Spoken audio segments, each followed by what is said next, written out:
भरत जी को भी कोई क्वेश्चन करना होता था, हनुमान जी को कहते थे हनुमान जी जरा आगे बढ़ा, संकोच करते थे, बड़े नम्र भरत थे भरत जी।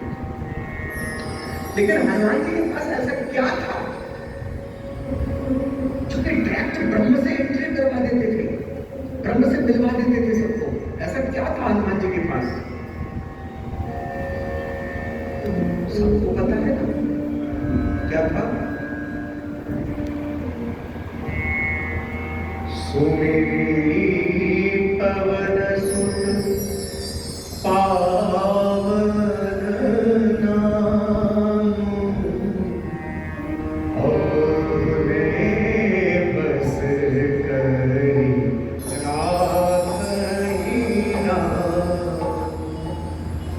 राम रसायन बड़े पास, उनके पास नाम का धन था। इसलिए कहते हैं गुरु ने जो नाम दिया है उसको खूब जपो, अनंत श्रद्धा करके जपादशुद्धि निरंतर जाप करो। उल्टा नाम जपत जग जान, वाल्मीक भय ब्रह्म समान। उल्टा नाम जप किया तो भी वाल्मीकि ब्रह्म समान हो गए, और हमें तो गुरुजी उल्टा नाम देते हैं। अरे खूब नाम जपो, किंतु परंतु प्रपंच में मन को ना लगाओ। कौन क्या कर रहा है, कौन क्या कह रहा है, कौन क्या सोच रहा है,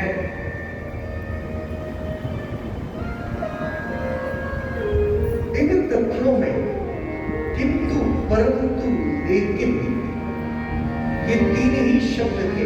न द्रौपदी का शब्द था, न दुर्योधन का शब्द था, न दुर्योधन का शब्द था, न सकुनी की चाल थी। पूरे महाभारत का असली में जो रहस्य था वो तीन ही शब्द था, किंतु परंतु लेकिन। नीक नेक हर चीज में करना, किंतु परंतु करना, इन चीजों से अपने मन चित्त को हमें परे हटा लेना। हमारा एक ही काम है, गुरु ने हमें संजीवनी बूटी दी है, अमृत दिया है।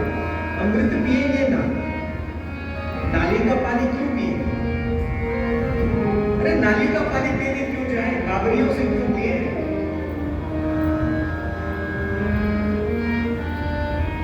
जब उन्होंने अमृत घट हमें दे दिया, अक्षय पात्र दे दिया जिसमें कभी खत्म होगा ही नहीं, ऐसा भरा हुआ घट प्रदान कर दिया।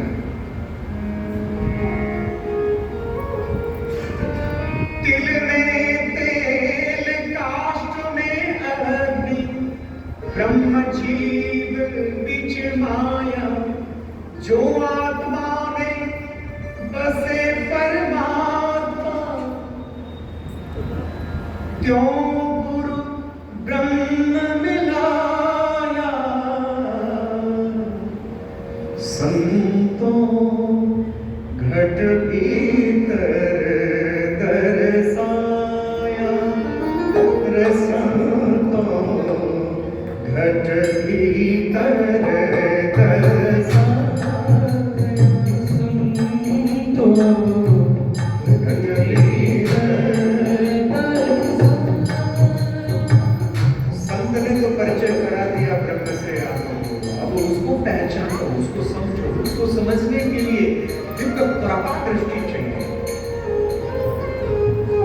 और उस करुणा दृष्टि, कृपा दृष्टि को पाना है तो केवल नाम जपो। जो नाम मिला है निरंतर जपो, गुरु कृपा ही केवलम। ठीक है ना? नाम के जाप करने से, भाव से, इच्छा नहीं हुआ, बच्चे का नाम अनायास रख दिया नारायण। कल की कथा में सुना, नारायण नारायण नारायण नारायण बोलते बोलते बोलते बोलते ही नारायण के पार्षद आ गए, अजामिल का उद्धार हो गया। ऐसे ही हुआ। बड़ा मदमस्त था गजराज। ये गजराज की कथा हमारी आपकी कथा है जी। गज मतलब जीव, हम गज मतलब जीव, ग्राह मतलब काल,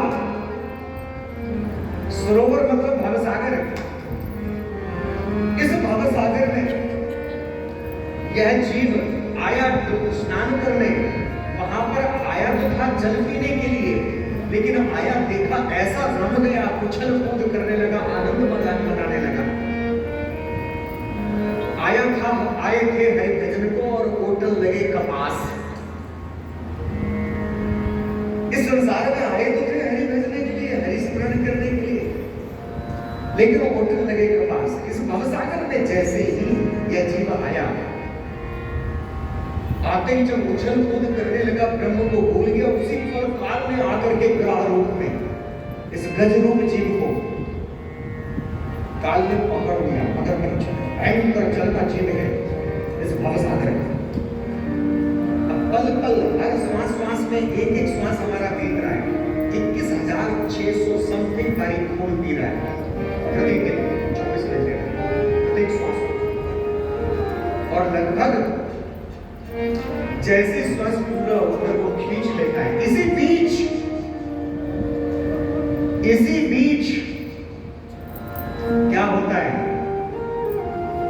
गज और ग्राह, गजराज जाता है जल में स्नान करने के लिए, ग्राह चरण पकड़ लेता है। उसी समय क्या होता है, अपने साथियों को बुलाता है। साथी सूंड से पकड़ पकड़ के बाहर की तरफ खींचते हैं, ग्राह के सैनिक उनको खींचते हैं। युद्ध चलता रहा, कुछ निष्कर्षण नहीं निकला। अंततोगत्वा अपने सब छोड़ छोड़ के चले गए। इस भवसागर में चलते चलते जब ग्राह जोर से पकड़ लेता है, फिर धीरे धीरे बीमारी आती है। बीमारी थोड़ा लंबा चलता है तो पहले थोड़ी सी बीमारी आती है तो सारे परिवार वाले खूब ख्याल रखते हैं। बाद में बीमारी लंबी चलती है तो अपने बच्चे भी ख्याल रखने के लिए, बैठने के लिए कम हो जाते हैं। उस समय पीड़ा दर्द खुद ही भुगतना पड़ता है। बहुत ज्यादा हो जाता है तो बच्चे कहते हैं हम काम काज कर रहे हैं, इधर कर रहे हैं, बिजनेस कर रहे हैं, कोई ध्यान इतना देता नहीं, दर्द पीड़ा से खुद ही तड़पते रहते हैं। ग्राह जब गजराज ने देखा सब छोड़ के चले गए, पत्नी भी छोड़ के चली गई, कहां तक? लास्ट मोमेंट में पत्नी भी चले गए, बच्चे भी चले गए। हमारे पत्नी बच्चे इस भवसागर के युद्ध में कहां तक जाते हैं? शमशान तक। उसके बाद सब चले जाते हैं। अंततोगत्वा इसी युद्ध के बीच में किसी संत की यदि कृपा हो जाए और भगवंत नाम का जाप हो जाए, उस ग्राह से इस जीव की रक्षा करके परमात्मा परम धाम में बिठा देते हैं। तो इस गज ग्राह की कथा हमारी कथा है। ये किसी संत की कृपा जब हो जाए,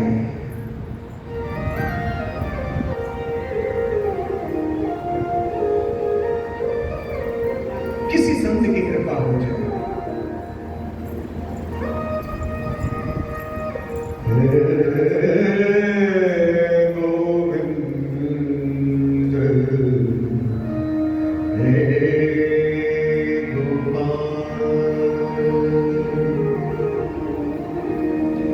Hey, go.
गजराज जब डूबने लगा,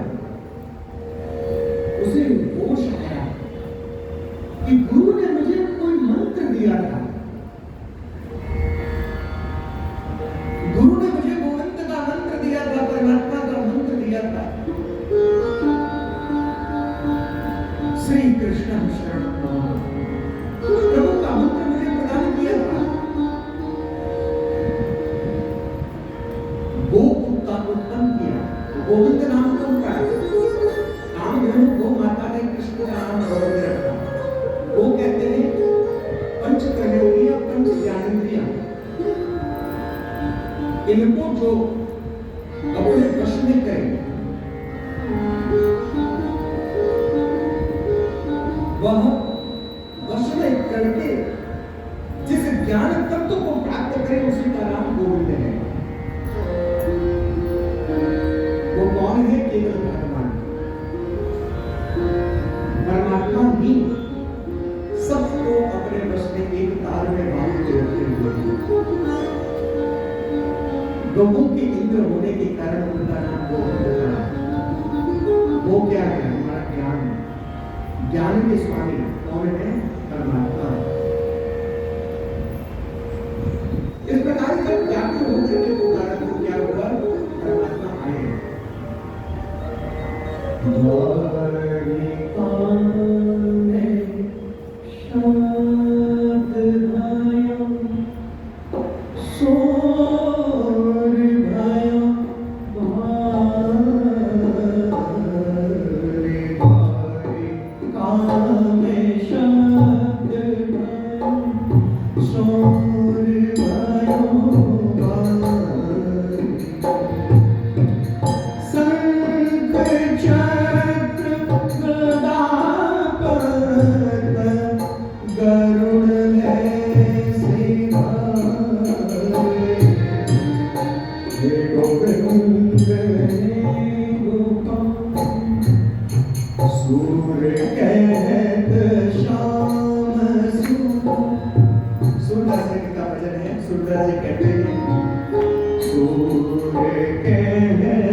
गुरु मंत्र है, मेरे ख्याल से यहाँ जितने हैं सबके पास है। आप उठाइए कितने पास है? गुरु ने जो गुरु मंत्र दिया किस किसके पास है? लगभग सबके पास है। गुरुदेव ने जो गुरु मंत्र दिया है, गुरु मंत्र संजीवनी बूटी है। इनमें उनमें कछु अंतर नाही, संत का हो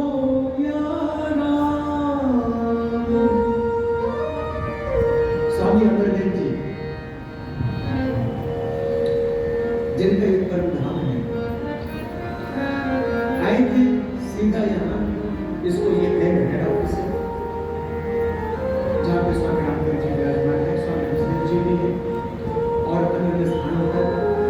लेकिन एक बात बताओ, पूरे भारतवर्ष में इतने स्थान हैं, एक स्थान पे आए और इतना धर्म का प्रचार किया और जितने शिष्य उनको शिष्य बना के नहीं, अपनी संतान बना के विवड़े से, विवड़ा समझते हो, हृदय से, कलेजे से, छाती से लगा के रखा। सबको आकाश में दिया, प्यार दिया, डांटा भी, प्यार भी दिया, बेटा कुछ करेगा तो डांटेंगे ना, प्यार नहीं दिया। ऐसे संत दुर्लभ आते हैं धरा पे, और हमारा सौभाग्य ऐसे संत की धरती पर हम बैठे हैं, कथा श्रवण कर रहे हैं, कथा श्रवण कर रहे हैं। बॉबी जी और स्वामी रामदेव जी की स्वामी रामदेव जी महाराज जी के माध्यम से बड़े भाव प्रेम से ऐसी दिव्य कथा को हमें श्रवण मिला है, ये बड़ा भाग्य है। और अब तो हम कहेंगे हम सब आप सबकी वजह से, सबकी आकांक्षा भी, यदि श्रोता में श्रद्धा न हो तो बच्चा कहां से आएगा, कहां कथा करेगा। और प्रत्येक वर्षों से आप कथा निरंतर श्रवण कर रहे हैं, निरंतर कथा श्रवण करते जा रहे हैं, एक वर्ष में प्रत्येक वर्ष। और समय समय पे छोटा मोटा तो कार्यक्रम महाराज जी करवाते रहते हैं। तो गजराज का पहले क्या किया, परमात्मा चक्र लेके आए, चक्र चलाया, ग्राहक का उद्धार हो गया, ग्राहक का सिर घर से अलग किया, ग्राहक के शरीर में से तेज निकला, भगवान में समा गया। सुखदेव जी से परीक्षित कहते हैं, गुरुदेव उसने तो संत का, जिसने भगवान को याद किया वो संत का, उसने तो भक्त का, उसने तो भगतों का, उसने भक्त का, गजराज का पांव जकड़ रखा था, उसका खून पी रहा था, उसका क्यों उद्धार किया, उसके शरीर का तेज भगवान ने क्यों किया, पहले उस ग्रह का क्यों उद्धार किया, उसका उद्धार ही क्यों किया। सुखदेव जी ने कहा, सुन, जो संत का चरण पकड़ लेगा, बहुत बड़ी राज की बात बता रहा हूं, जो जीवन में सच्चे संत का चरण पकड़ लेगा, जो संत का चरण पकड़ लेगा, तो संत का उद्धार बाद में भगवान करेंगे, पहले उस भक्त का उद्धार करेंगे। चले माना, चाहे कपटी हो, पाखंडी हो, लोभी हो, क्रोधी हो, लालची हो, दम्भी हो, कैसा भी क्यों ना हो, अगर संत चरण ग्रहण कर लिया है तो परमात्मा को उद्धार करना पड़ेगा। बोले क्यों? क्योंकि भगवान का चरण पकड़ो तो एक बारी भगवान देखेगा, अच्छा नहीं है धक्का मार के भगा देगा, लेकिन संत का चरण किसी ने पकड़ लिया किसी भी भाव से, उसका उद्धार होगा ही होगा। बोलो जय श्री कृष्ण। इसलिए सबसे पहले उद्धार हुआ किसका? ग्राहक का, फिर गजराज का उद्धार हुआ, और सुंदर कुमार में उनको लेके गए, भगवान ने उद्धार किया। देखो उचित समय आया तो परिवार वाले सब, कोई बंधु बांधव सब छोड़ के चले गए, अकेला गजराज। उस समय उसको भगवान का नाम ही याद आया। इसलिए याद रखना, जन्मे अकेले हो, मरोगे अकेले, शरीर छूटेगा 10 आदमी ले जाके आग में झोंक देंगे, बेटा आएगा बांस लेके आएगा और सिर को जोर से फोड़ देगा, कपाल क्रिया कर देगा, बोला हो गया। ज्यादा बड़े हो गए, देखो संकल्पता कर लिया तो शरीर को गंगा में फेंक देंगे, पत्थर बांध करके खूब सारे उसमें, या धरती में गाड़ देंगे, समाधि हो गया जी, ज्यादा अच्छे हो गए, संत रूप हो गए। तो सामान्य रूप हो, आग में जला देंगे, मार देंगे, इतना ही तो करेंगे। वो भी किसको? आपको नहीं, आप तो गए मिट्टी का ढेला है, उसको चाहे लात मारो, चाहे फूको, चाहे जंगल में फेंको, चाहे आग लगा दो। इसलिए अपने आप को समझ लो, मन रे तू आत्म रूप पिछाड़, अपने वास्तविक स्वरूप को पहचानो कि मैं कौन हूं, कहां से आया हूं, मेरा कर्म क्या है, मेरा धर्म क्या है, मुझे क्या करना है। ठीक है, इस मिट्टी के शरीर को पालना है तो कुछ न कुछ आहार भी डालो, इस शरीर को जैसे बनाओगे वैसे बन जाएगा, ठीक है ना। बहुत खाओगे तो बहुत भूख लगेगी। कभी देखा होगा मिट्टी खाने वाले कीड़े को, बरसात में मिट्टी के नीचे से निकलता है केचुआ, केचुआ बोलते हैं, मिट्टी के अंदर से निकलता है, वो मिट्टी में गड्ढा करता है, मिट्टी ही खाता है, मिट्टी ही निकालता है, और केचुआ खाने के चक्कर में लोग उसको पकड़ते खेतों में मार काट के डाल देते। फिर क्या है, जिंदा भी डाल देते। उसका क्या काम है? खराब मिट्टी को खा लेना, अच्छी मिट्टी निकाल देना और निकाल देना। अगर हम केवल संसार में भोगी बन के रह रहे हैं तो हमारा काम क्या है? हमारा हेतु यही है। अरे क्या करो, चावल को या गेहूं को जमीन में बो दो, वो जब सड़ जाएगा तो वो अन्न हो जाएगा मिट्टी। मिट्टी में से पौधा निकलेगा, उसमें से मिट्टी में से सैकड़ों दाने आ जाएंगे। उसको तोड़ो, उसको बनाओ, पीसो और पकाओ और खाओ। क्या खा रहे हो? थोड़ी देर सोचो। खाओ, किसको खिला रहे हो? मिट्टी के शरीर को। मिट्टी खा रहे हो और मिट्टी ही निकाल रहे हो। जो खा रहे हो उसको बाद में लैट्रिन करके जो निकालते हो लैट्रिन रूप में, मल रूप में, लैट्रिन रूप में, वो क्या है? मिट्टी है। उसको मिट्टी में मिला दो, 2 महीने बाद देखने का वो सारा मिट्टी है, तो थोड़ा खाद हो जाएगा। मिट्टी है। मिट्टी खाया, मिट्टी जन्मा, मिट्टी में पैदा होके मिट्टी ही मिट्टी हो। तो मिट्टी से मिट्टी के चक्कर में ही, माटी से माटी के चक्कर में जीवन हो सकता है। नाश ना करो। इस माटी के अंदर माटी को भरने के चक्कर में नहीं रहो। इस माटी के अंदर भी कोई है। इस माटी रूपी घट के अंदर जो आत्मा है, चेतन है, जीव है, जो ईश्वर है, उसको पहचानो। मन रे तू आत्मा रूप पहचानो, बस। क्योंकि आज की कथा समय से पहले करना है, ठीक है। आज सुंदरकांड भी था, इसलिए थोड़ा जल्दी करते करते भी 3-3:15 बज गया था, 3:15 बज गया।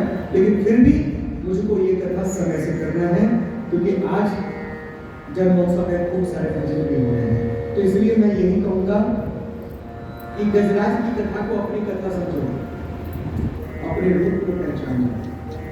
मैं कौन हूं? अरे फल खाते हो, फल क्या है? वो भी तो मिट्टी है। जितना ज्यादा खाओगे उतना मिट्टी ज्यादा खा लो, उतना और ज्यादा प्रॉब्लम होगा। मिट्टी ज्यादा खाओगे ज्यादा बीमारी होगी, मिट्टी जितना कम खाओगे उतनी कम बीमारी होगी। लिक्विड पानी ज्यादा पियोगे उतना ज्यादा अच्छे रहोगे। और पानी पीते धीरे धीरे पानी पीते अभ्यास करते अभ्यास करो। एक टाइम सुबह से शाम तक पानी ही पीना है, एक टाइम थोड़ा कंदमूल फल खा लेना है, अन्न को तो छोड़ेंगे, अब कंदमूल फल खाना है, वो भी नहीं। धीरे धीरे आप अभ्यास करो। बेलपत्र खाना है, बेलपत्र में सारा पॉइंट है, सारी की सारी वो है, क्या बोलते हैं, एनर्जी, सब तो मिल जाता है। एक मुट्ठी बेलपत्र खा लो, 24 घंटे कुछ मत खाओ, कोई एनर्जी, कोई विटामिन, सब कुछ मिलेगा। कई ऐसे संत हैं फिर भी बेलपत्र खाते रहते हैं।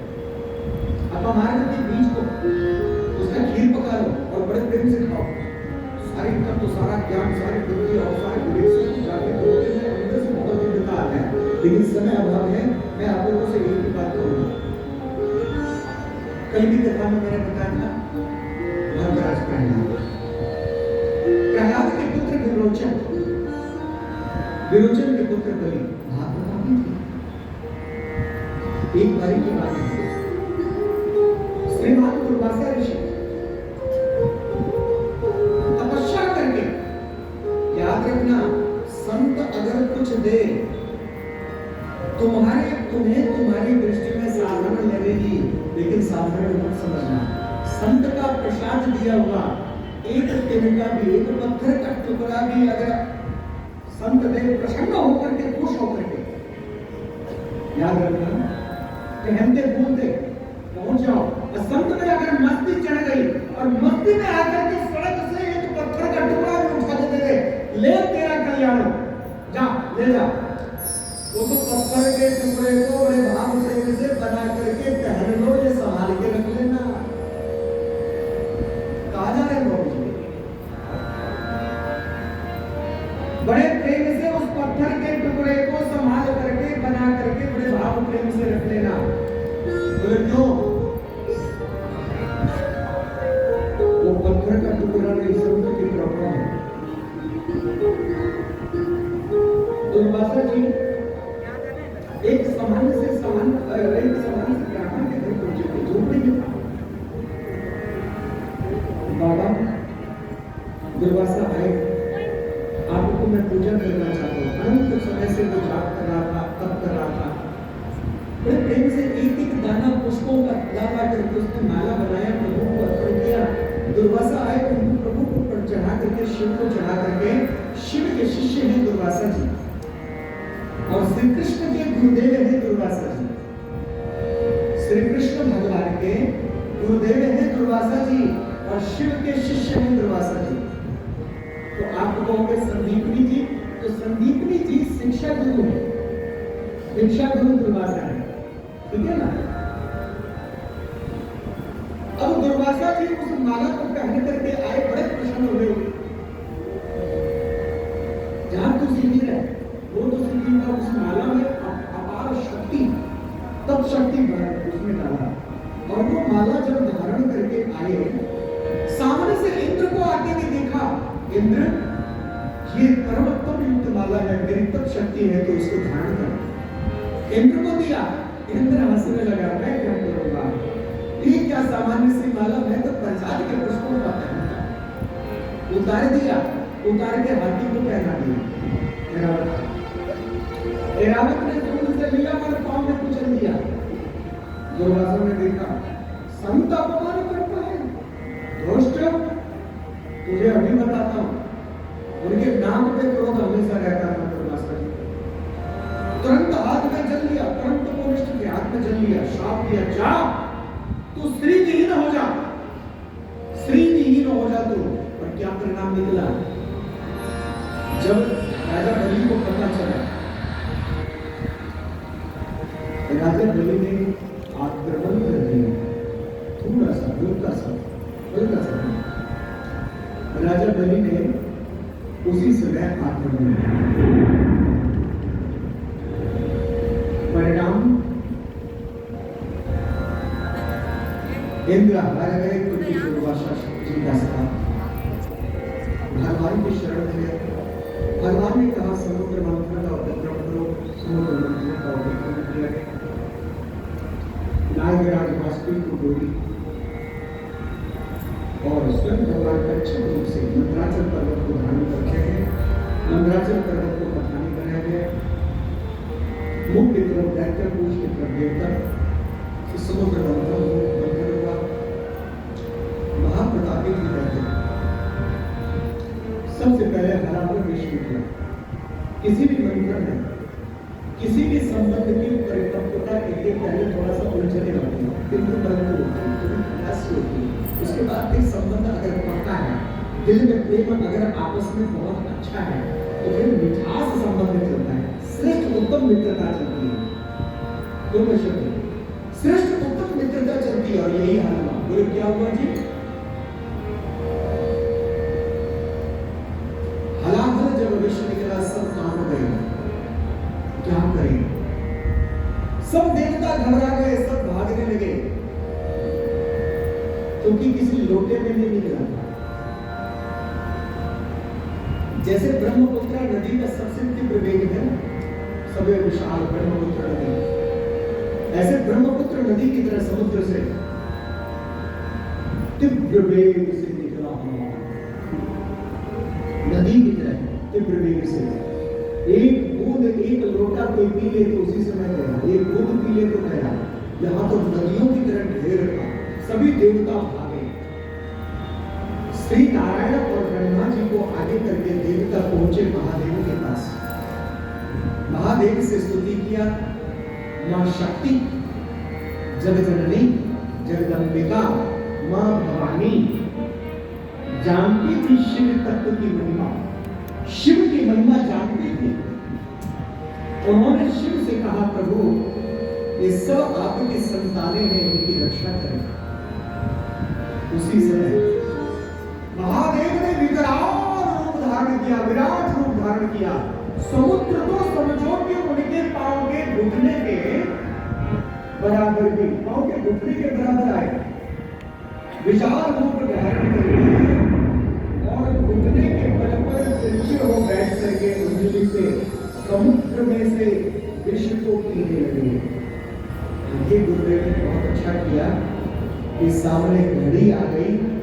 अब घड़ी घड़ी मैं घड़ी को देखता रहूंगा कि घड़ी से घड़ी पे समस्त कार्य संपूर्ण हो।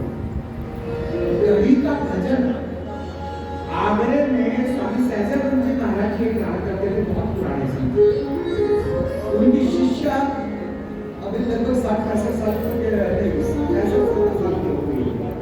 उनकी शिष्या निर्मल तीरथ जी घड़ी में बड़ा अच्छा भजन बोली। तो कहने का तात्पर्य ये याद रखना, परम विदुषी है, मानस को मिला है।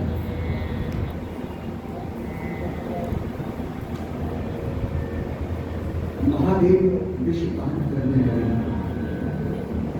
भक्तों की रक्षा के लिए। तभी तो कहते हैं बाकी सब देव में ये महादेव है। विषपान करके आराम से जाकर के पहाड़ की चोटी पे जाकर बैठे। पहाड़ की चोटी पर जैसे ही बैठे, शिव तो शिव है, उनकी क्या महिमा है।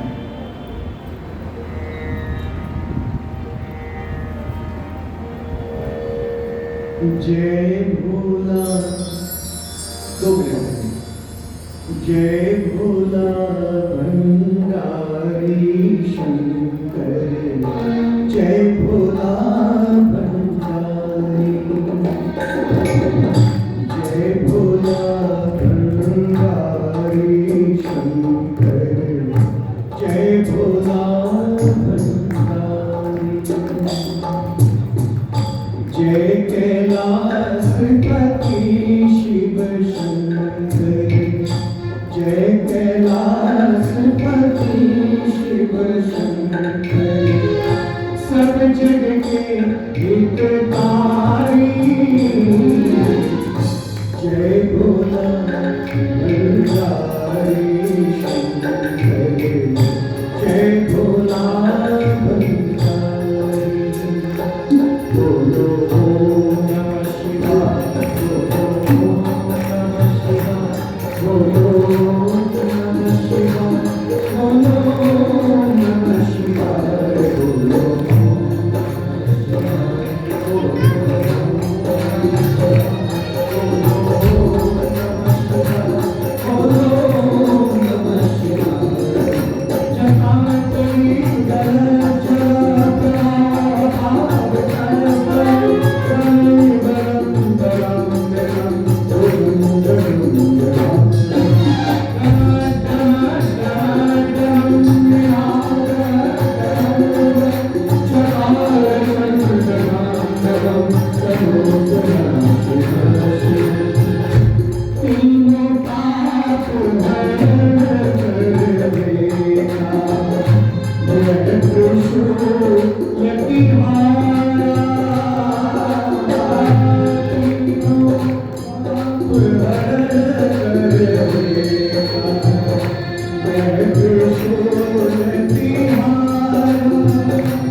भोले बाबा जैसे देवताओं पर कृपा किया, हम सब पर कृपा कर हमारे जीवन की सारी साफ बदले। शिव कौन है? बोलो, शिव कौन है? शिव गुरु है, शिव मां है जो जीव को ब्रह्म से मिला दे। शिव ही तो गुरु है। गुरु परंपरा काल में ही शिव से मिला और शिव ही गुरु है। और हरि और हर में कोई अंतर नहीं, इसलिए हरि हर दोनों एक हैं। इस प्रकार से समुद्र मंथन हुआ। सबसे पहले समुद्र मंथन में कहा जाता है और समुद्र मंथन में सबसे पहले चंद्र देवता निकले, जिसको शिव के माथे पर धारण कराया गया, उनकी शांति के लिए शीतल कर दिया। चंद्रशेखर चंद्र मौली कहलाया। तत्पश्चात समुद्र मंथन से उच्च सवा नाम का घोड़ा निकला, जिसको व्यक्तियों ने स्वीकार किया, ऐरावत को देवताओं ने स्वीकार किया। कौस्तुभ मणि निकली, उस कौस्तुभ मणि को नारायण ने स्वीकार किया। तत्पश्चात साक्षात भगवती महालक्ष्मी निकली। समुद्र देवता स्वयं प्रकट हो गए अपने पुत्री लक्ष्मी को लेकर। समुद्र से लक्ष्मी निकली है। लक्ष्मी देवी को लेकर के स्वयं समुद्र देवता प्रकट हुए। और ऐसा कहा जाता है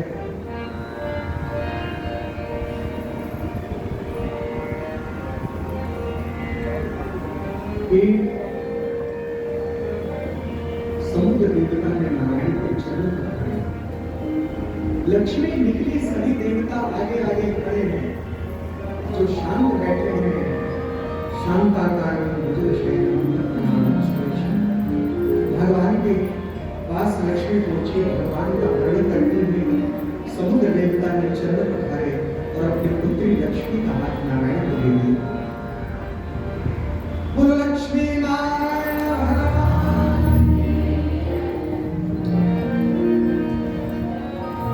तत्पश्चात परिजात का वृक्ष निकला, जिसको स्वर्ग में स्थापित किया गया। उसके पश्चात कामधेनु निकली, जिसको ऋषि मुनियों ने स्वीकार किया, जिसके दूध से दही बना, दही से घृत बना, घी से यज्ञ इत्यादि किया गया, जिससे संसार का कल्याण हो। इसलिए यज्ञ जीवन में बहुत जरूरी है। अरे गुरुदेव को देखो, उनसे कुछ सीखो। नित्य करते ना, नित्य प्रति यज्ञ करो। आप सब लोग आग्रह करोगे गुरु जी से कि गुरु जी हम 1 घंटा भोर में आहुति डालेंगे, ये तो आग्रह करने की जरूरत है। गुरुदेव जी को तैयारी करने की जरूरत है। कुंड तैयार है, भगत नहीं है। गुरुदेव तो स्वयं यज्ञ कर रहे हैं। भगत अगर रोज आए नहा धो करके कुंड में करे ना, गैया भी है, सेवा करो। यज्ञ करना है तो पहले गौ के उपले में पुराने जो फूस है उनको गोबर में मिला के उपले बांध होते हैं, सुखाओ, उस उपले को लगाओ और गाय के घी से आहुति करो। घृत लेके आओ, सर्वरे लेके आओ और उपले यही है, जलाओ, यज्ञ करो। इतना बड़ा कुंड बना दिया, ये सामने करो ना। यज्ञ से सब कुछ सफल हो जाता है, सब कुछ मिल जाता है। और गुरु के आश्रम में करोगे और फिर सफलता ना मिले, असंभव है बात, सफलता नहीं। तत्पश्चात समुद्र मंथन से और भी साक्षात धन्वंतरी देवता उससे समुद्र मंथन से फिर निकला क्या? बोलो, समुद्र मंथन से शराब निकला, जिसको सुरा बोलते हैं, मदिरा। समुद्र मंथन से शराब निकला, जिसको राक्षसों ने स्वीकार किया, ये मुझे दे दो। राक्षसों ने ले लिया उस मदिरा को। तो शराब किसने लिया? बोलो, शराब किसने लिया? राक्षसों ने। तो शराब पीने वाला कौन? जल जाएगा, क्लियर बात। फिर समुद्र मंथन हुआ, समुद्र मंथन से अमृत निकला, मदिरा ले लिया राक्षसों ने, अमृत का अधिकार देवताओं का था, लेकिन धनवंतरी से छीन लिया अमृत कलश। दैत्य लोग कहते दुर्गा प्रतिमा आदमी भी अगर पीले शराब का बोतल है, वो कहता भैया हम अखाड़े के पहलवान से नहीं,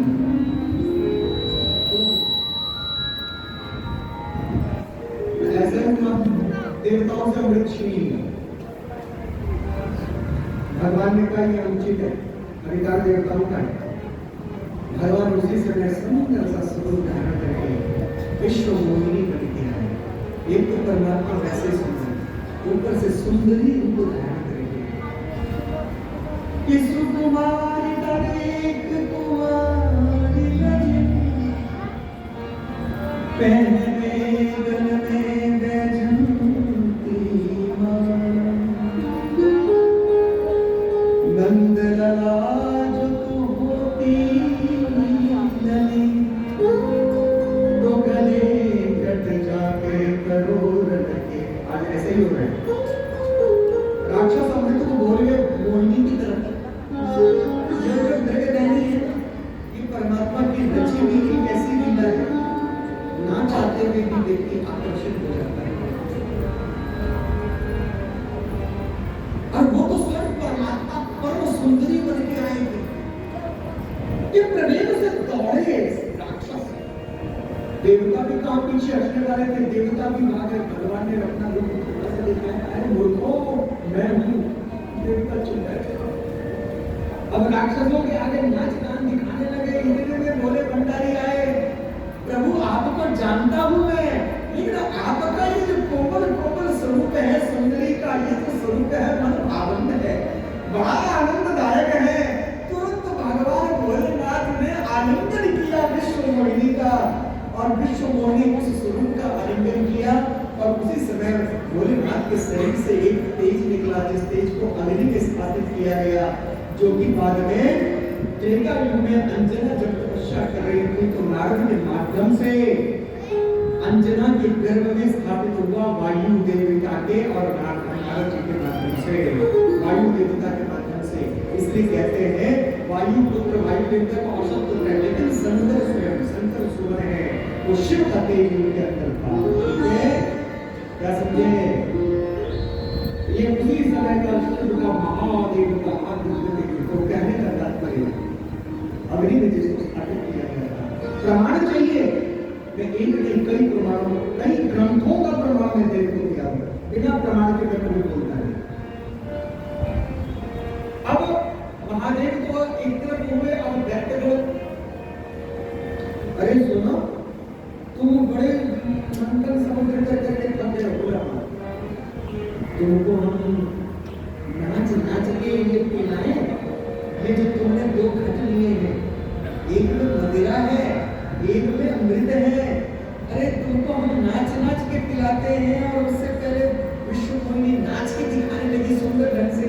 अब कहो तो हम नाच नाच के पिलाए, तुम थके हुए हो, महफिल में पिलाए? बोले हाँ अवश्य तुम ही हमें पिलाओ। कभी कहते हैं उलझ मत दिल बाहरों से, बाहरों का भरोसा क्या, पता नहीं कब फंस जाओ, फिर चक्कर मत पड़ो, सावधान, हाई अलर्ट रहो अपने आप को। स्त्री और पुरुष भी, केवल पुरुषों के लिए नहीं कह रहा, स्त्रियां भी अलर्ट रहे हमेशा, और पुरुष भी अभी परस्पर आसक्त रहे। जो अमृत प्राप्त हो गया था दैत्यों को, छीन लिया था, मिला हुआ था, तुरंत भी लेके बोले नहीं उस सुंदरी के स्वरूप में। अरे सुनो, तुमको नाच नाच के हम पिलाएं, क्या पिलाएं मिलने से पहले? अरे सुंदरी पीना अब तुम्हारे हाथ से ही है, अब तुम जो पिला दो वही हम पी लेंगे। प्रभु ने कहा नमस्ते, अब समझने उन्होंने कहा जो पिला दोगे वो पी लेंगे, अब प्रभु का कोई दोष नहीं है। दोनों पंक्ति एक तरफ दैत्य एक तरफ देवता बैठ के देवताओं को अमृत और दैत्यों को मदिरा पिलाने लगे। श्राद्ध के विषय में समझ नहीं पाए, लेकिन शराब पिया हुआ नहीं था। जीवा ने तो कहने का तात्पर्य उसी समय मदिरा पान नहीं किए हुए थे। इसी प्रकार में देखो क्या हुआ कि सूर्य चंद्रमा के मध्य में विराजमान हुए और उसी समय ऐसा कहा जाता है कि सूर्य चंद्रमा ने कहा प्रभु ये राक्षस है। प्रभु ने चक्र चला दिया। ऊपर का सिर जो है वो राहु हुआ और नीचे के धड़ केतु हुआ। केतु जो है विप्र रूप हुए, जिसको मंगल देवता ने स्वीकार किया और मंगल का उपग्रह, मंगल का छाया ग्रह है केतु है और शनि का छाया ग्रह है राहु है। शनि ने स्वीकार किया किसको? राहु को। तो राहु जो है वो शनि का छाया ग्रह है। तभी भी राहु कौन? एज ए वकील। राहु वकील केवल मुंह से बोलता है, काला कोट। राहु वकील, शनि कौन? जज। शनि किसकी बात सुनता है? वकील की। सब बीच में वो रहते हैं, आपस में बात सुनते हैं। वाणी की बात सुनता है कौन? शनि। शनि दंडाधिकारी है। मंगल कौन? शक्ति पुत्र है। शक्ति किसके साथ है? शरीर के साथ। और शरीर में जो स्थूलता है वो केतु है। इसलिए अपने आप को बहुत ज्यादा खाओ, लेकिन अरगल मत खाओ, ठीक? शुद्ध रहो, सावधान रहो, ठीक है? इसके पश्चात समुद्र मंथन। अब युद्ध हुआ। युद्ध में अमृत पिए हुए थे देवता। देवता जीत गए। जब देवता जीत गए तो भृगुवंशी ब्राह्मणों को प्रसन्न करके विशाल यज्ञ किया। यज्ञ से रथ प्रकट किया। अजय रथ पर आरूढ़ होकर के राजा बलि ने आक्रमण किया और अमृत पिए हुए देवताओं को भी परास्त कर दिया अपने पुरुषार्थ से। इसलिए जीवन में यह याद रखना, पुरुषार्थ सबसे श्रेष्ठ है। इसलिए निरंतर पुरुषार्थ करते रहो, निरंतर पुरुषार्थ करते रहो। अब देवता पुनः गए भगवान के पास। भगवान ने कहा नहीं, तुम भोगी हो, लेकिन बलि धर्मात्मा राजा है और प्रहलाद के वंश का है, मैं उसको मारूंगा नहीं। जाओ, अब मैं तुम्हारी मदद नहीं करूंगा, जाओ अपनी मां के पास।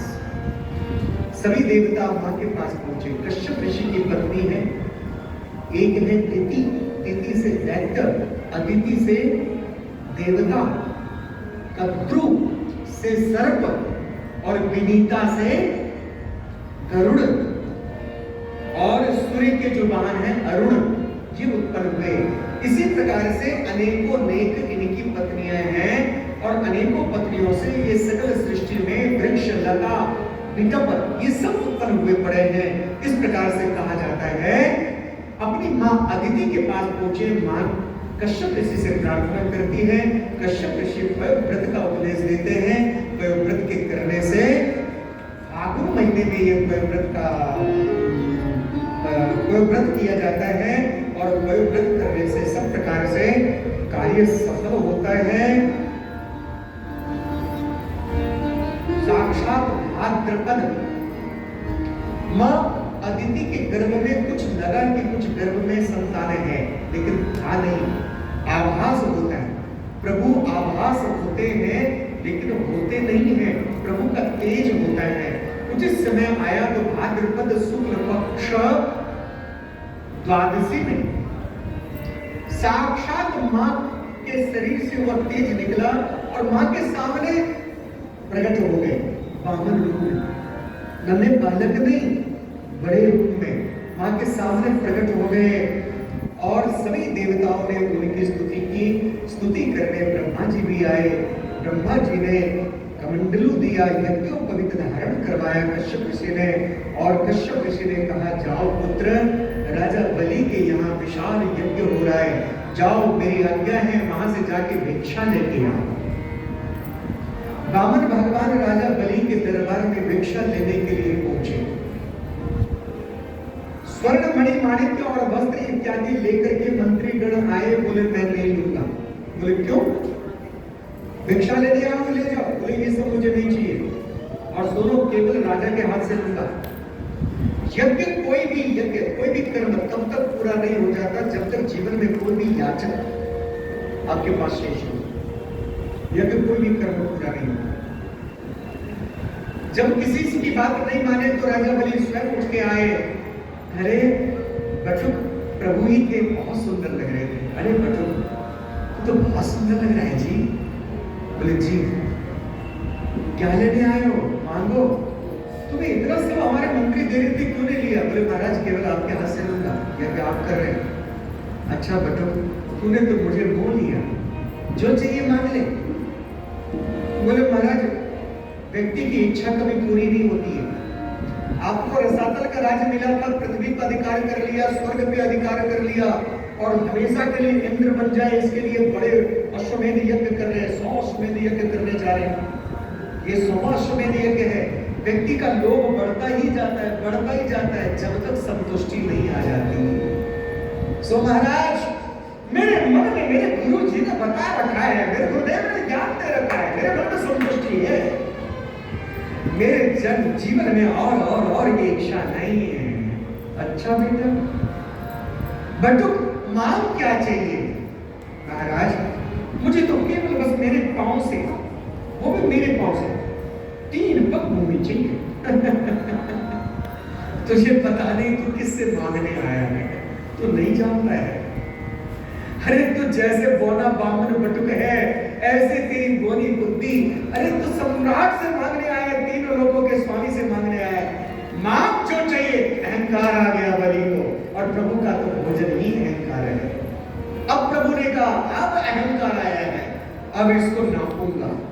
बोले नहीं महाराज, मुझे तो बस वही चाहिए, वो भी संकल्प करके। देते हो तो दो, नहीं तो अपन, नहीं तो हम चले। बोले नहीं देंगे। अरे देश मांग ले, नगर मांग ले, पूरी पृथ्वी का स्वराज्य मांग ले। बोले नहीं, केवल 3 पगों में। देते हो तो बोलो। बोले देता हूं। संकल्प करो। संकल्प क्या करना, लेने जहां लेना। बोले नहीं, संकल्प करो। जैसे छोटे उठा रहा, जल हाथ में डालने लगे, उसी समय शुक्राचार्य जी प्रवेश कर गए। अरे तू जानता नहीं है, ये स्वयं नारायण है। अच्छा गुरुदेव, ये नारायण है, ये मेरे बाबा, मेरे पिता, हम सबके आराध्य हैं। ये स्वयं नारायण मेरे घर मांगने आए, मुझ बलि के घर नारायण मांगने आए। बोला हाँ बेटा, ये नारायण है, ये छलिया है, ये सब कुछ ले लेगा। बोले गुरुदेव, सब कुछ इन्हीं का तो है, लेने दो ना। तो मेरी आज्ञा उल्लंघन करता है, श्रीहीन हो जाएगा। बोले गुरुदेव, सब कुछ इनका है, जाने दीजिए। शुक्राचार्य टोटी में गए तो भगवान तुरंत ही पूछा उठा करके उससे छेद करते हैं। शुक्राचार्य जी की एक आंख फूट गई। भगवान कहते, जब तू समझ गया है कि मैं ब्रह्म हूं, तो सब कुछ मेरा ही है, तू जानता है, फिर भी भेद बुद्धि कर रहा है और शिष्य के कल्याण में बाधा बन रहा है। शिष्य को धन के चक्कर में लगा रहा है, शिष्य को तो धर्म के चक्कर में लगा, उसे लेकर के धन को धर्म में लगा। उसके धन को बचाता है, नहीं, उसके धर्म को तू बचा। तू धन को बचाने के चक्कर में लगा हुआ है, धन को बचाने के चक्कर में मत लग, तू धर्म को बचाने के चक्कर में लग। एक आंख मोड़ दिया शुक्राचार्य जी, क्रोध में वहां से अदृश्य हुए, और उसी पल संकल्प जैसे ही होने लगा, जल हाथ में गिरने लगा संकल्प का, उससे पहले देखते देखते बामन से विराट बन गए, और एक पग पाताल में, एक पग आकाश में, ब्रह्मलोक तक ले गए। ब्रह्मा जी ने उनके चरण पखारा, जिससे देवकुल्या नाम की तपस्विनी थी, जो तपस्या के बल पर जल रूप में परिणित हो चुकी थी। उस देवकुल्या जो ब्रह्मा की कमंडलू में थे, उस जल से ब्रह्मा जी ने चरण पखारा, जो कि बाद में क्या हुआ? बोलो पतित पावनी गंगा मैया की। वो परम पावनी गंगा मैया बनी, और इधर 2 पग में सब कुछ ना हुआ, तीसरे पग नापना था। बता मैं तीसरा पग कहां रखूं? बोले महाराज, तीसरा पग आप मेरे उसी पर नागपास में बांध के आकाश को उठाया, धरती पर पटक दिया। प्रहलाद आए, बेटा प्रभु से पूछ, दान बड़ा होता है या दाता बड़ा होता है? तो समझ, बड़े बुद्धिमान थे राजा बलि। पहुंच के प्रभु के पास, प्रभु दान बड़ा होता है, दान देने वाला बड़ा होता है। बोले दान से दान देने वाला बड़ा होता है। बोले अच्छा, तो तीसरा पद मेरे माथे पे रख दो कि आज के बाद मैं भी आपका हो जाऊं, कि मेरे जीवन में कोई अहंकार न रह जाए, मैंने प्रभु को कुछ दिया। आज के बाद मैं ये कह पाऊंगा कि मैं भी तो प्रभु का ही हूं। प्रभु ने तीसरा चरण बलि के माथे पर रखा। प्रभु के चरण नहीं हिल रहे। बोले बेटा कुछ मांग ले। बोले क्या मांगो? कुछ तो मांग ले। तो बोले मैं जहां रहूं, आते जाते आपको देखूं, तो क्या तू चौकीदार बनाना चाहता है? बोले प्रभु जो समझो। रसातल में भेज दिया। प्रभु द्वारपाल हैं। बहुत दिन हो गया, लक्ष्मी जी प्रतीक्षा कर रहे हैं कि प्रभु आए नहीं अभी तक। प्रभु आए नहीं, ध्यान लगाया, ओहो, तुरंत लक्ष्मी मैया ब्राह्मणी का रूप धारण करके पहुंच गई। ब्राह्मणी का रूप धारण करके ब्राह्मण रूप में आए थे वामन। ब्राह्मण रूप में आए थे वामन भगवान, और ब्राह्मणी रूप में लक्ष्मी पहुंच गई। और राजा बलि के पास पहुंच करके अपने हाथ से कहने लगे भैया आज से मैं आपको अपना भाई मानती हूँ। बोले बोलो ना। तो मैं अपने हाथ से आपको राखी बांधना चाहती हूँ, रक्षा सूत्र। बोले ठीक है तो बांधो ना बहन। लक्ष्मी माता ने उसी समय राजा बलि के हाथ में रखड़ी बांधा, और राजा बलि ने कहा मांग बहन क्या चाहिए? भैया वैसे तो मेरे पास सब कुछ है।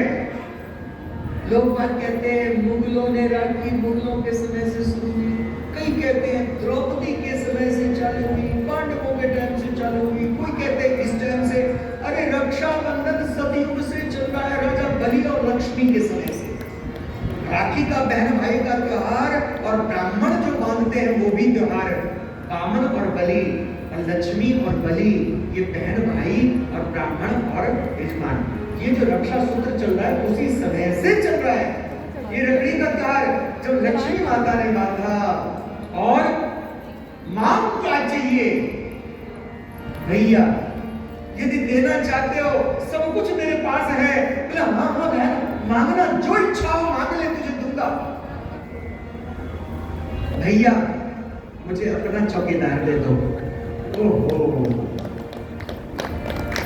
वो छलिया तो चंचला, जा दिया ले जा, ले जा दिया तुझे। भगवान ने कहा नहीं, एक रूप में मैं यही रहूंगा। भगवान गदाधर रूप से, जो गया जी में, गयासुर की वक्षस्थल पर, गयासुर के वक्षस्थल पर विष्णुपाद मंदिर बना हुआ है। एक रूप में गदाधर रूप से भगवान राजा बलि की सुरक्षा करते रहे, एक रूप से वो चले गए लक्ष्मी के संग। और इस समय प्रेजेंट में, इस समय राजा बलि ही इंद्र पद पे है, इसलिए दान का महत्व तो सबसे ज्यादा है। दान के बल पर राजा बलि इंद्र है, और वैवस्वत नाम के जो मनु है वही मनु पद पे है। राजा सत्यव्रत मनु पद पे है।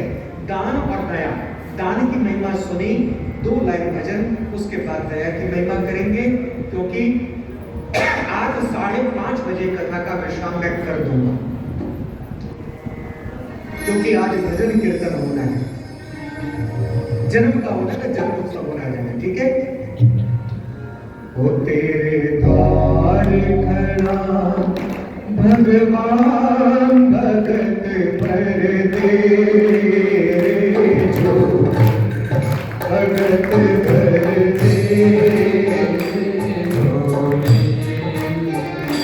तेरे द्वार खड़ा भगवान भगत कर दे, भगत कर दे।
भीख मांगने आया तेरे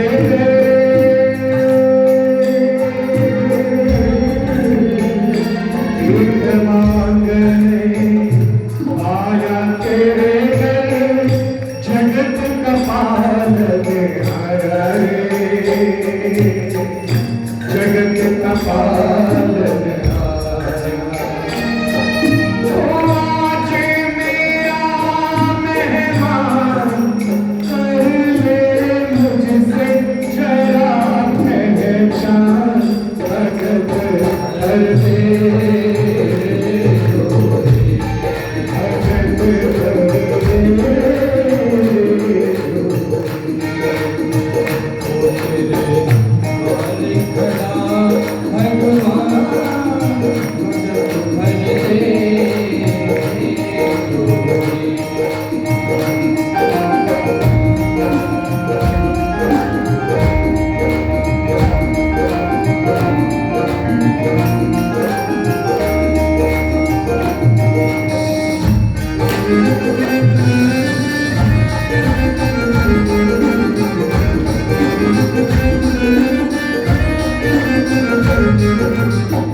कि दान में वस्तु का तो दान जरूरी करो, वस्तु के साथ हमारे अंदर जितने प्रकार के प्रपंच हैं, इन प्रपंचों का भी दान करो।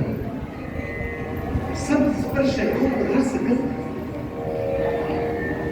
काम क्रोध लोभ मोह अहंकार इत्यादि जन्म विवेक इत्यादि सब ना धीरे धीरे धीरे धीरे एकाएक क्रमबद्ध धीरे धीरे धीरे धीरे छोड़ते जाओ, धीरे धीरे छोड़ते जाओ, धीरे धीरे छोड़ते जाओ। अच्छा रहेगा धीरे धीरे दान करते जाओ। और एक बार जिस चीज का दान कर देना उसका फिर यूज मत करना, उस पर अधिकार। यदि क्रोध का दान कर दिया तो फिर गुस्सा मत करना, संकल्प ले लिया तो, क्योंकि क्रोध परमात्मा को दे चुके हो, दी हुई चीज पे मेरे पाप चढ़ेगा। मत कहना कि हमने क्रोध छोड़ दिया और उसके बाद फिर क्रोध कर दोगे। दी हुई चीज को वापस ले लेने का बहुत बड़ा पाप होता है। गिरगिट की योनि मिलती है उसको, फिर गिरगिट समझते हो जो रंग बदलता है, गिरगिट की योनि मिलती है। अपने अंदर से जब विकारों को हरना है, इसी प्रकार दान के साथ दया को महात्मा है। दान और दया में अंतर है। दया दीनहीनों पर किया जाता है और दान अपने से श्रेष्ठ को दिया जाता है। दान ब्राह्मणों को दिया जाता है। दान कन्या दान करते हैं, जमाता को दान दिया जाता है। दान गौशाले में दिया जाता है। दान गुरु को दिया जाता है। दान गोविंद को दिया जाता है। और दया कोई भूखा नंगा हो, दीनहीन तिरस्कृत लोग हो, कोई बहुत ही आवश्यक प्राणी हो, उसको उसके ऊपर दया करो। राजा सत्यव्रत गए थे सूर्य नारायण को नरक डालने, तुरंत यहाँ में एक छोटा सा नन्हा सा मछली का बच्चा, मेरी रक्षा करो, मेरी रक्षा करो। देखा इधर उधर कोई नहीं, अरे मैं आपके हाथ में। नित्य प्रति का नियम था सूर्य को जल डालना। नियम को छोड़ दिया, मर्यादा को छोड़ दिया, पूजा को छोड़ दिया। उस मछली को रक्षा करने के लिए अंजलि में उसको लेके आ गए। किसी रक्षा दया करने के लिए उन्होंने मर्यादा छोड़ दिया, लेके आए। बर्तन में बड़े में रक्षा बड़ा हो गया और बड़े विशाल बर्तन में रखा, उससे बड़े हो गए। सरोवर में रखा, उससे भी बड़े हो गए। विशाल नौका बनवाया, पहिया लगवाया उसमें। सुनो, थोड़ी सी ये जो तानपुरा की आवाज है, थोड़ी सी कम बजना चाहिए, थोड़ा हल्का। बहुत सुंदर बज रहा है, थोड़ा हल्का कर दीजिए बस। हाँ, तो कहने का तात्पर्य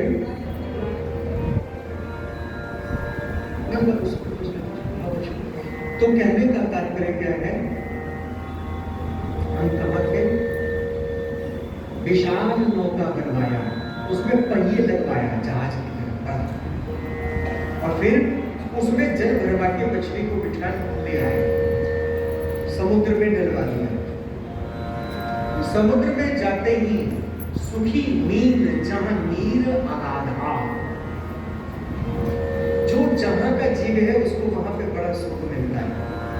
मछली को अपार जल में सुख मिलता है।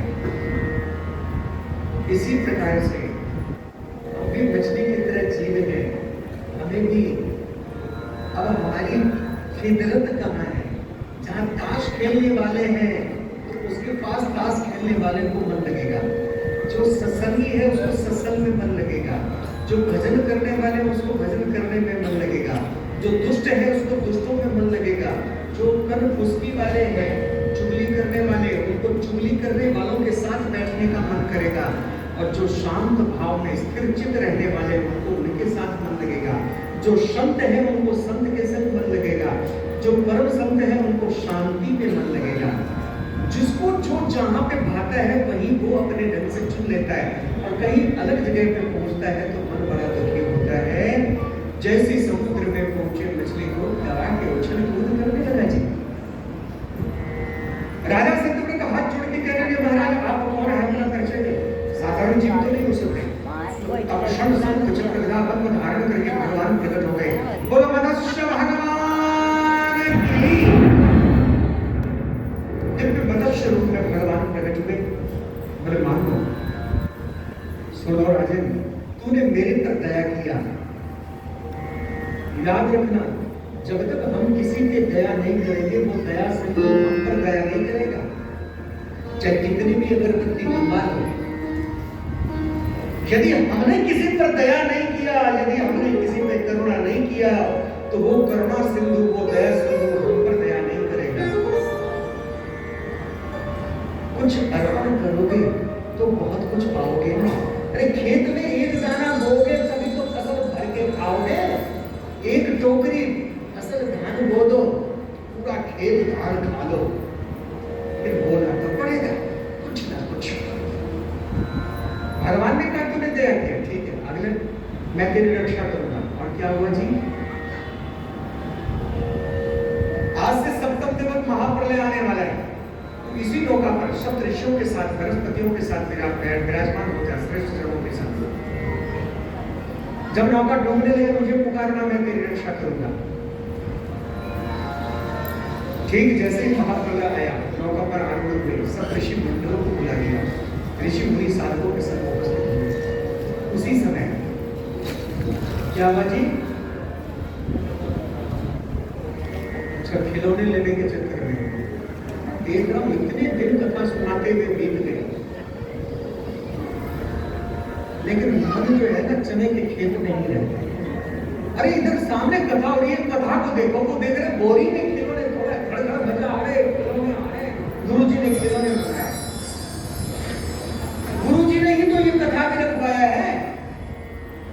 व्यथा में मन जाएगा, क्योंकि बोलो, बोले क्यों? बोले अभी हमें मुक्ति नहीं चाहिए, अभी हमें मुक्ति नहीं चाहिए, हमें भक्ति नहीं चाहिए, हमें भक्ति नहीं चाहिए, हमें मस्ती चाहिए। अभी हम दुनिया में फंसना चाहते हैं, दुनिया में रहना चाहते हैं। तो दिख रहा है ये कथा हो रहा है, कथा में मन में क्या है? तभी कहते हैं इतनी कथाएं हो रही है, कल्याण क्यों नहीं हो रहा है? बंद करके कथा नहीं करना, ठीक है ना? मुझे याद है स्वामी रामचंद्र जी करते थे वो सुबह 4:30 से 5:30 4:30 से 5 बजने में 5 मिनट पहले तक जो ऋषिकेश में आश्रम के हॉल में पहुंच गया 5 बजने में 2 मिनट पहले हॉल का गेट बंद, छिटकनी बंद। बिड़ला डालमिया ये भी सुनने कथा जाते थे, डालमिया जी भी। अगर डालमिया खुद आ गए, बिड़ला जी खुद आ गए तो बाहर बैठे रहेंगे, आवाज सुनते रहेंगे, गेट नहीं खुलेगा। जिन्हें आना समय से पहले आ गए, अंदर से चिटकनी बंद और अंदर बैठा शांत से गाना सुन रहा है। और एक दिन अगर बीच में इधर उधर मन किया, अगले दिन से उसकी पर्ची कट जाती थी, वो गीता भवन में ही नहीं रहेगा, कथा में आना तो दूर की बात है। तब उनकी बात सब समझते थे और सबके हृदय में उतरता था और जहन में जाता था, क्योंकि हमने उनकी संगति किया हुआ है, उनसे कुछ सीखा हुआ है। इतना आसान नहीं है प्रभु को पाना या प्रभु की भक्ति और कथा का प्रसाद। फिर तो लड़ुआ ही मिलेगा, कथा रूपी लड़ुआ कहीं नहीं मिलेगा। इस कान से सुनोगे, इस कान से निकाल दोगे, अरे चलेगी नहीं। चलो जय श्री कृष्ण, मेरी बात का पूरा मत बनाना कि ज्ञात्वा ददानवेन्द्रस्य हे ग्रीवस्य चेष्टितं ददार सफरीरूपं भगवान हरीश्वर। मैं तो चाहता हूँ ज्यादा से ज्यादा आपको कथा सुनाऊं, और आप इधर उधर व्यथा में है तो मैं इतना टाइम क्यों खर्च कर रहा हूँ? आपको पता है सारा दिन व्रत करके कथा सुनाता हूँ, अन्न नहीं खाता मैं, व्रत करके कथा सुना रहा हूँ। आप व्रत करके कथा सुनने आ रहे हैं, मैं व्रत करके कथा सुना रहा हूँ। और महाराज जी कई बार मुझे समय देते हैं और उस समय से मैं कई बार आगे बढ़ता जा रहा हूँ। मुझे महाराज जी क्षमा करें, मैं चाहता हूँ पूरी की पूरी कथा आप सुनो। मुझे क्या पता कि आपको कथा ही पसंद नहीं है, क्षमा करिएगा मेरे को। तो आइए मूल बात पे चले।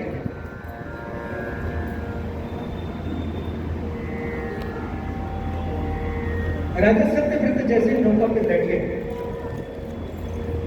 नौका जब डूबने लगी, प्रभु को पुकारा, प्रभु प्रकट हुए और प्रभु ने प्रभु के संग अपनी डोरी बांध दिया। ये भी भवसागर है, इसमें तूफान इस समय चल रहा है, कलयुग का बहुत बड़ा पहरा चल रहा है, प्रपंच का बहुत चल रहा है। इसलिए बचना है तो प्रभु के साथ अपनी डोरी बांध दो, बांध दो, बांध दो हरि के साथ अपनी डोरी। मैं हार गया